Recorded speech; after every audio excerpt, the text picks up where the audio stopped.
감옥에서 온 질문, 갈릴리에서 온 답변. 마태복음 11장 28절. 수고하고 무거운 짐진 자들아, 다 내게로 오라. 내가 너희를 쉬게 하리라. 여러분, 안녕하세요. 오늘은 기원 후 30년경 사해 동쪽 마케루스 요새의 어두운 감옥으로 떠나보겠습니다. 그곳에는 한때 온 이스라엘을 뒤흔들었던 한 사람이 차가운 돌바닥에 누워 있습니다. 그리고 그의 입에서 나온 한마디 질문이 역사상 가장 아름다운 초청을 이끌어내게 됩니다. 광야의 천둥소리, 감옥의 속삭임. 요단강 유역의 광야에서 그의 목소리는 천둥처럼 울려 퍼졌습니다. 회개하라, 천국이 가까이 왔느니라. 세례자 요한이었습니다. 그는 낙타털 옷을 입고 가죽띠를 두르고 메뚜기와 석청을 먹으며 살아가는 독특한 인물이었습니다. 그의 영향력은 점점 커져서 예루살렘과 온 유대와 요단강 사방에서 사람들이 몰려왔습니다. 바리새인들과 사두개인들까지도 그의 세례를 받기 위해 나왔습니다. 헤롯 왕도, 로마 총독도 그를 주목했습니다. 특히 어느 날 나사렛에서 온 예수라는 청년이 세례를 받으러 왔을 때 요한은 확신에 찬 목소리로 외쳤습니다. 보라, 세상 죄를 지고 가는 하나님의 어린 양이로다. 그는 예수가 자신이 기다리던 그 메시아임을 확신했습니다. 하지만 그 확신은 오래가지 못했습니다. 헤롯의 죄를 지적했기 때문에 감옥에 갇히게 되었습니다.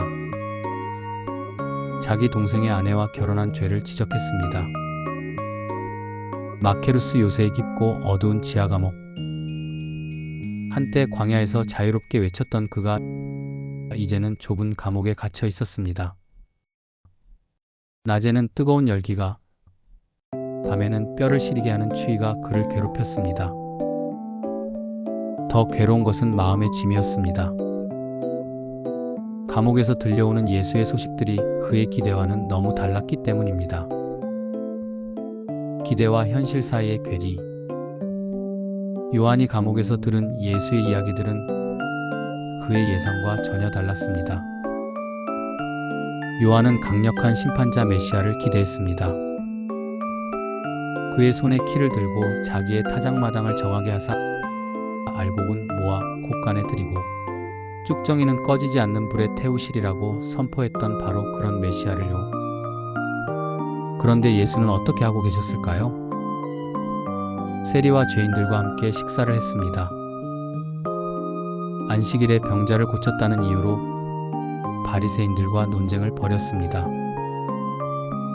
가난한 사람들에게는 복음을 전했지만 로마 정부를 뒤엎으려 하지도 않았습니다. 헤롯을 심판하기는커녕 오히려 가이사의 것은 가이사에게라고 말한다는 소문도 들렸습니다. 감옥의 차가운 돌벽을 바라보며 요한은 혼란에 빠졌습니다. 내가 잘못 생각한 걸까? 정말 그가 오실 그분일까? 아니면 내가 다른 사람을 기다려야 하는 걸까?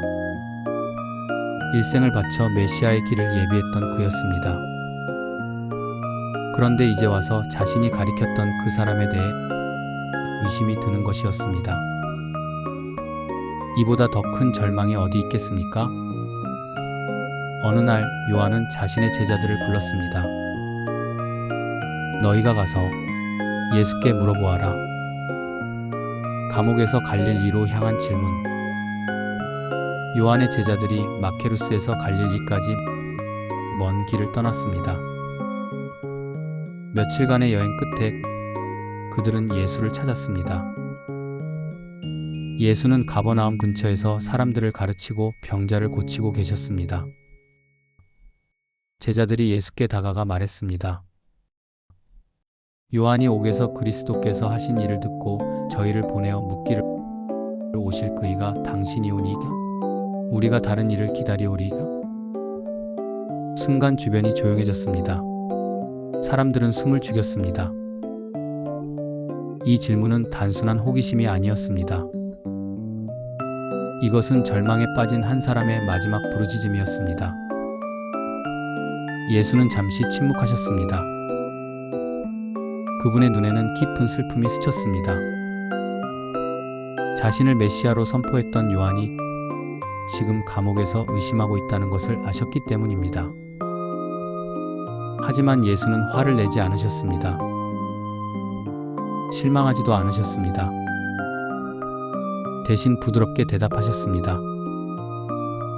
너희가 가서 듣고 보는 것을 요한에게 알리되 맹인이 보며 못 걷는 사람이 걸으며 나병 환자가 깨끗함을 받으며 못 듣는 자가 들으며 죽은 자가 살아나며 가난한 자에게 복음이 전파된다 하라. 예수는 자신이 바로 요한이 기다리던 그 메시아임을 확신시켜 주셨지만 동시에 메시아의 사역이 요한이 생각했던 것과는 다르다는 것도 알려주셨습니다. 가장 따뜻한 초청. 요한의 제자들이 떠나간 후 예수는 무리들에게 요한에 대해 말씀하기 시작하셨습니다. 너희가 광야에 나가서 무엇을 보려 했더냐? 바람에 흔들리는 갈대냐?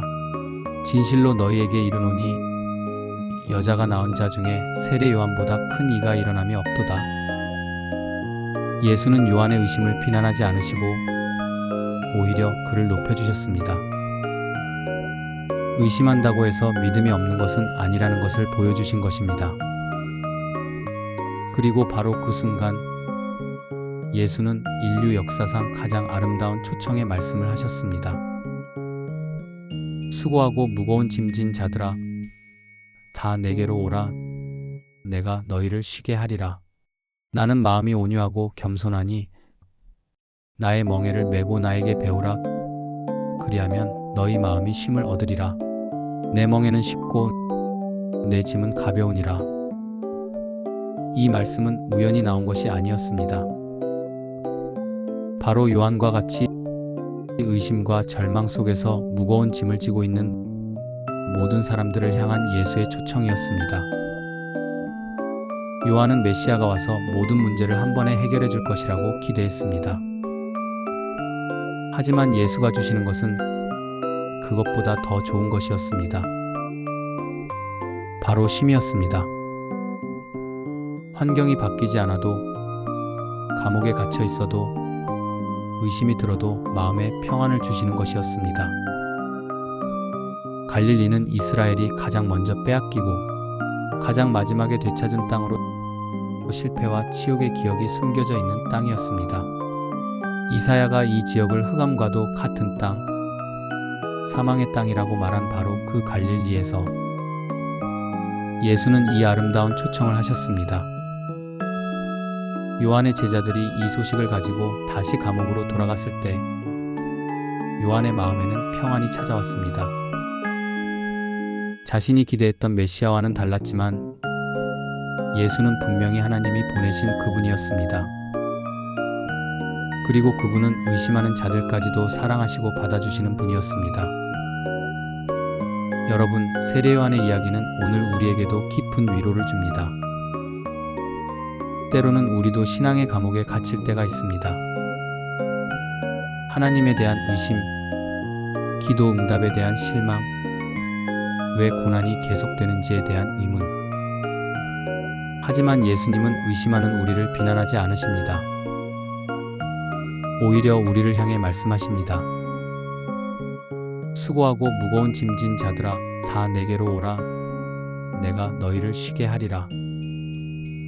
이 초청은 완벽한 신앙을 가진 사람들만을 위한 것이 아닙니다.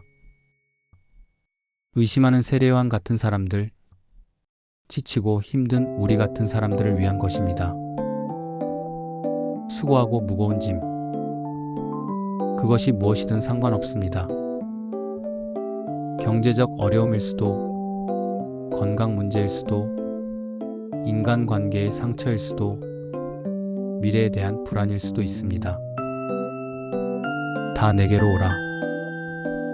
완벽해진 다음에, 믿음이 더 커진 다음에가 아니라 지금 그대로 오라는 것입니다. 내가 너희를 쉬게 하리라. 환경을 바꿔주시겠다는 약속이 아니라 그 환경 속에서도 마음의 평안을 주시겠다는 약속입니다. 감옥에 갇힌 요한처럼 때로는 우리 인생도 우리가 기대했던 것과 다를 수 있습니다. 하지만 예수님은 우리의 실망과 의심까지도 이해하시고 여전히 우리를 사랑하시며 우리에게 진정한 쉼을 주기를 원하십니다. 오늘 당신이 어떤 무거운 짐을 지고 있든 예수님의 초청을 받아보시기 바랍니다. 그분 앞에 그대로 나아가면 진정한 쉼을 경험하게 될 것입니다. 감사합니다.